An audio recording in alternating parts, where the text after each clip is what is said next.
After I played the recent Blue Protocol closed beta, the final Japanese network test, admittedly I had some concerns, not many, but I had some. After the conclusion of the network test, Bandai Namco, and more specifically the Blue Protocol team, did a live stream where they went over quite a few topics of contention, concerns that players had, Japanese players specifically. They addressed a lot of what they are going to overhaul between now and the official release of the game. The Blue Protocol DB website, and I think Ethersong as well, maybe other content creators covered this in detail. They translated it. We're going to be looking at the Blue Protocol DB website specifically because they have it in text form.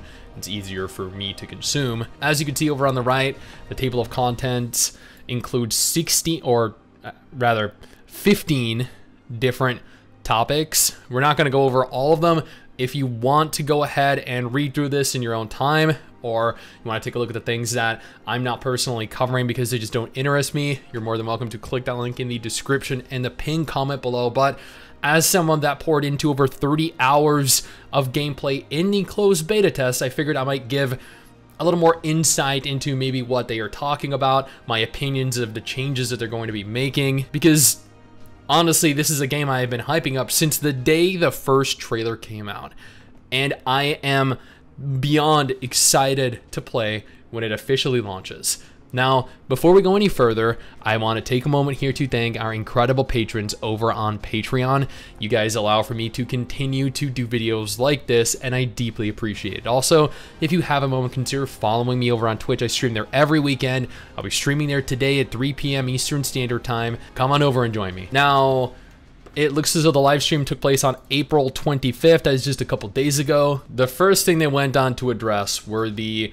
errors 101, 103, and 104. These are errors that a lot of Western, non-Japanese players were experiencing. Japanese players did at the time, but not nearly to the extent that Western players did. It looks as though that was resolved via maintenance. And admittedly, after the first day, when I received this and I changed to a separate IP under the same VPN I was using, I did not encounter this at any point again. I know a lot of people continued to, and they were attributing that to the fact that they were potentially banned, and that may be the case. Next, they went on to address the anti-cheat software and banned accounts.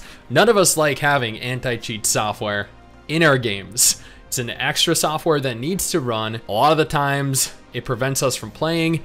It has conflict with our firewall, our antivirus. Sometimes it prevents the game from being installed whatsoever or triggers a false positive. The issues are endless. It looks like they use this to ban certain players during the network test. It looks as though they plan on keeping this in place even after the game launches, much to the dismay of pretty much all of us. Next, the party changes and viral dev comments. There were two party-related issues that were brought up. One was a technical issue that they ran into, completely unrelated to us. The second, however, are adjustments that are being made to balance the gameplay. When I played and I ran each of the dungeons, I will admit there was very minimal difficulty. I ran with a full party each time.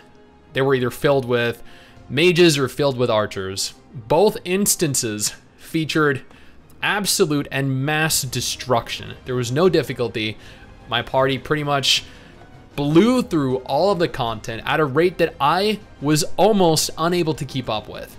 I was doing the content for the first time, so I was underleveled, I was undergeared. I was also very new to what was going on, and I had no real opportunity to experience or learn it. This is an issue that I've seen with WoW when players just rush and do boss-to-boss pulls, or they skip as many monsters as they can, and they just ignore all mechanics and expect new players to keep up with them, or they run through dungeons or raids, or even in Final Fantasy XIV, and skip everything, making the new player experience absolutely horrid. Then they went and broke down player and character statistics. So it looks like 74.6% of players played female characters, and only 25.5% of players played male. That is shocking. I am in absolute shock and awe. When comparing specific parts of character creation, such as phase 1 through 3 and body size, the development team has taken various factors into account. They've created different options for players to choose from, including different body sizes, such as small, medium, and large. Additionally, the default character look and Blade Warden creation seem to be the most popular combination during the test. The default character look. So the most basic options, unaltered options, and the vast majority chose Blade Warden. So the most basic look for the most basic class. Gotcha. Next, showcases class popularity. This is interesting to me. I was genuinely curious what the most played classes were, because out in the open, I think the classes that I saw the most were the Aegis Fight, or the Sword and Shield class, and probably the Mage. And it looks as though at level 1, the most common class was actually the Archer, and then at level 10, the most common was the Sword and Shield, the Aegis Fighter, I think, or the Blade Warden, I think it's called in English. But at level 20, the most popular class was actually even more in favor of the Sword and Shield class, which is fascinating. The least played class was that. I'm going to assume that's the Mage, because I don't think this is the Mage. I think this is the Cannon thing, or that's the Cannon one. The Heavy Smasher, I'm not sure. The Tower and Arena clear rate. Admittedly, I didn't even know the arena was present and implemented in this version of the game yet. 4.6% of players attempted the Endless Tower with a clear rate of 80%. 3.7% of players attempted the Arena Rush battle with a clear rate of 95%. That's pretty good. Echo crafting player percent. This goes on to describe the most commonly crafted echoes in the game. It looks like the pig, which I had, the chicken, which I also had, and the spider is one of the later level echoes, which only 0.82% of players in the network test were able to craft, which is crazy. Less than 1% of players managed to successfully obtain the materials necessary to craft that.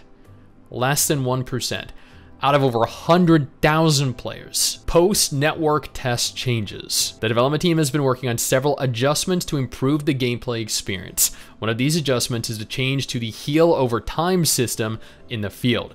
Players will now be able to heal slowly over time when not in combat. That was definitely an issue. If you didn't have a heal, then, and if you managed to very barely successfully eliminate an enemy, you'd be running around almost dead with no real way of healing yourself outside of using an item, or one of your healing Imagine if you had a healing Imagine equipped, or if you saw an archer or knew an archer, asking them to throw down a heal for you. Players will now be able to heal slowly over time when not in combat, with the healing rate being higher while seated. Additionally, there have been adjustments made to the HP potion resources to balance the game. The team has also been fixing various issues that have been found in safe zones to ensure that players have a safe and fair gameplay experience. This is probably related to the fact that you can pull monsters anywhere in the world, so what they were likely doing, and I am guilty of doing this as well, was pulling a monster, a group of monsters, a boss monster, like an elite world field monster, over towards the town and having it rampage through it, killing everyone. I'll admit that that is actually very fun to do and kind of hilarious to see happen. But I do not condone it. It's just funny. During the test phase, it was observed that the Keen Strider class had a leg up from the other classes in regards to healing themselves outside of combat. The Keen Strider, of course, being the archer that actually has a dedicated heal. While players playing other classes had to make a big commitment to go back to town or a camp to replenish their supplies, this was not an issue for the Keen Strider, which means if you know an archer, you better be good to them, due to their ability to heal themselves outside of combat. Furthermore, there were some issues found in the safe zones, particularly in Bergmal, where players had to interact with NPCs to complete quests. This made it difficult when enemies were attacking players in the safe zone.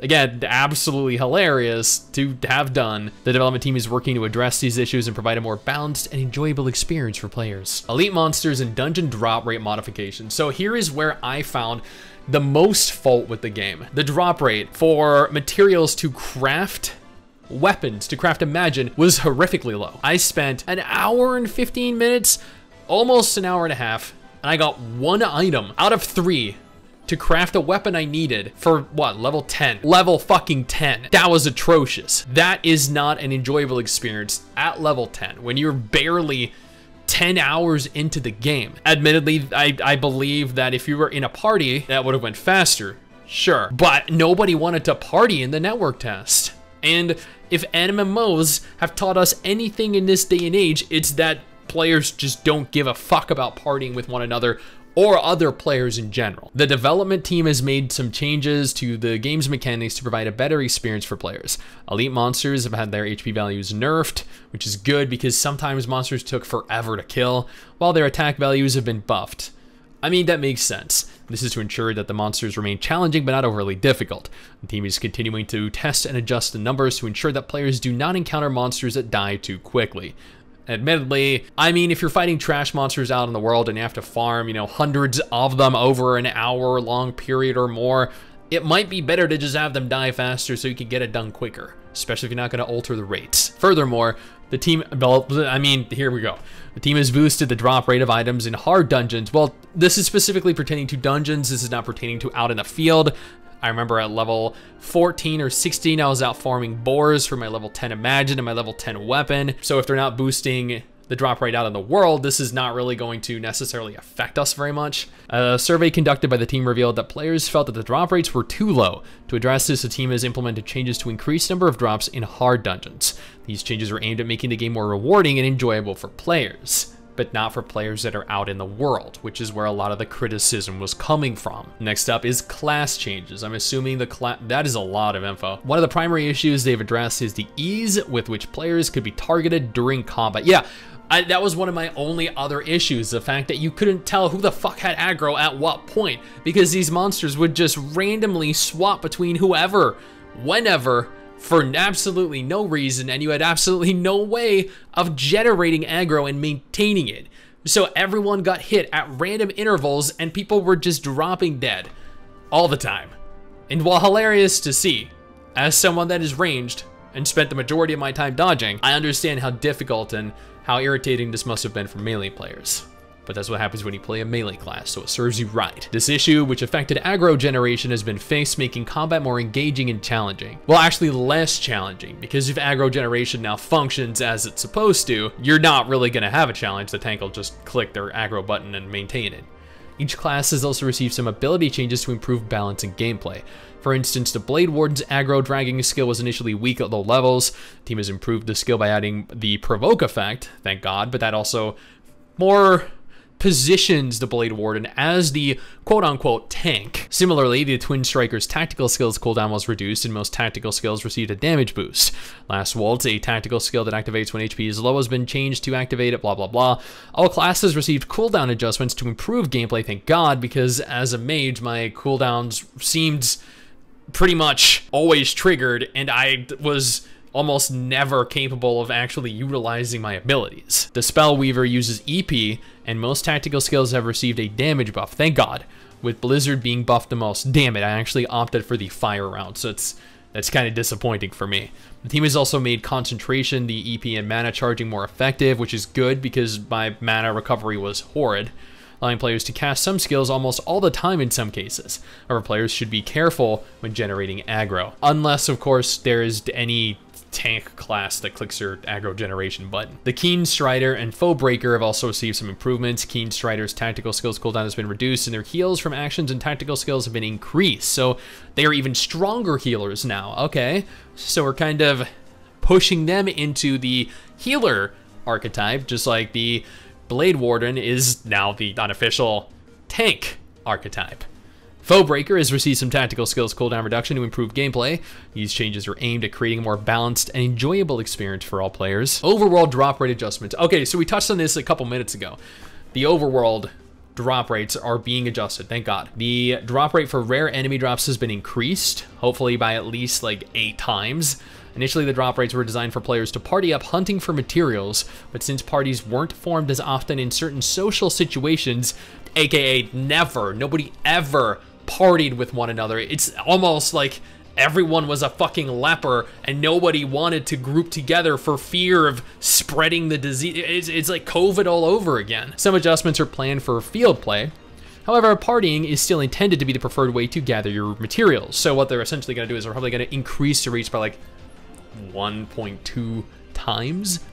So instead of, like an hour, 15 minutes, it might take an hour to hour and 5 minutes. In addition, some gathering spots are now guaranteed to drop a specific material.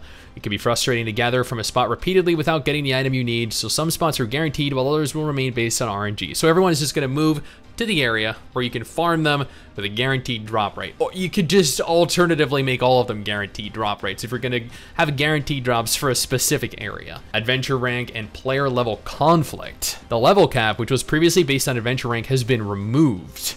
It was frustrating to accumulate player leveling XP without ranking up your adventure rank first. Right, so as an example, like you'd hit level 10 and unless you leveled your adventure rank, your level would be locked into level 10.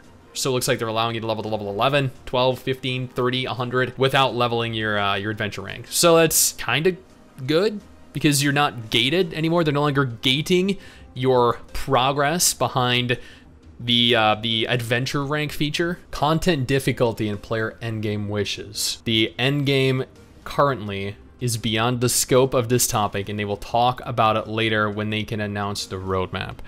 So they don't actually want to tell us what the endgame is currently going to look like. They go on to note that there will not be another network test. They are going to hold another communication live stream scheduled for late May in 2023, which means anyone likely expecting the Japanese release to happen at some point in May or June is probably going to end up ultimately disappointed because it's not going to be the case. And that is perfectly fine. I'd rather them delay the game one more time to get this shit right so they don't fuck it up, so we can play a good game rather than have them fuck it up and have the game die, suffer what Tower Fantasy suffered. Poor handling, mismanagement, hackers, exploiters, abusers. You only have one shot at getting this right. Now, there's no mention here of anything pertaining to Amazon's global version of the game, the beta, whether the beta has been delayed globally, whether the game has been delayed globally, but I'm guessing at some point after the May stream, we're gonna begin hearing news, receiving updates about the global version of the game. I'm excited to see that. I'll keep you all updated moving into the future. Until then, I have 2 different videos on screen right now that might be of interest to you until we get our hands on Blue Protocol. One, a list of every confirmed MMO releasing this month. The other, another MMO that actually launched into a test phase recently that is also an anime title like Blue Protocol that might also be of interest to you. Maybe, I don't know.